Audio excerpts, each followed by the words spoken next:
Cout அப்படின்னா என்னன்னா, non veg மெயினாக வந்து அசைவ உணவுகள் சாப்பிடும்போதும் உணவுகள் முட்டைக்கோஸ், காலிஃப்ளவர், ஆப்பிள், பனானா இதெல்லாம் சாப்பிட்றப்போ அதில் ஹை பியூரின் கண்டென்ட், அதாவது புரதச்சத்து அதிகமாக உள்ள பொருட்களை உட்கொள்ளும் போது அந்த புரதச்சத்திலிருந்து வர்ற ஆன்டின் ஆக்சிடேஸ் அப்படிங்கிற ஒரு என்சைம் நம்ம உடம்புல இல்லாதனால யூரிக் ஆசிட் அப்படிங்கிற ஒன்று வந்து நம்ம ரத்தத்தில் வந்து அதிகமாக கலக்குது. யூரிக் ஆசிட் கிறிஸ்டல்ஸ் மாதிரி ஒரு சின்ன சின்ன ஊசி மாதிரி மாறி அது மூட்டுகளை பாதித்து அரிப்பை உண்டாக்கி மூட்டு தேய்மானத்தை உருவாக்கும். ஸோ இந்த மாதிரி வர்றதுல மெயினாக வந்து பார்த்தீங்கன்னா கட்டை விரல் அஃபெக்ட் ஆகும், அது போக முழங்காலும் அஃபெக்ட் ஆகும்.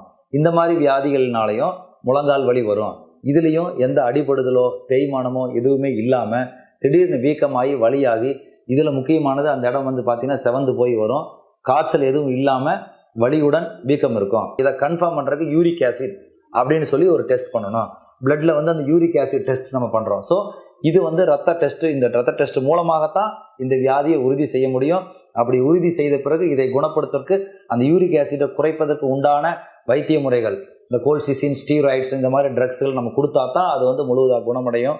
இது மேற்கொண்டு வராமல் தடுப்பதற்கு இந்த ஹை புரோட்டீன் கண்டென்ட், ஹை புரோட்டீன்கள் அதிக புரதச்சத்து உள்ள முக்கியமான ஒரு சில உணவு வகைகள், அதில் மெயினாக பார்த்தீங்கன்னா சீ ஃபுட்ஸு, நான்வெஜ் அண்ட் வெஜிடேரியனில் பார்த்தீங்கன்னா முட்டைக்கோஸ், காலிஃப்ளவர் அண்ட் ஆப்பிள், பனானா, இந்த 4 ஃபுட்ஸை வந்து அவாய்ட் பண்ணோம்னா அந்த வந்து புரதச்சத்து குறைவாக இருக்கும். அதிலிருந்து வர யூரிக் ஆசிட் கம்மியாகும்.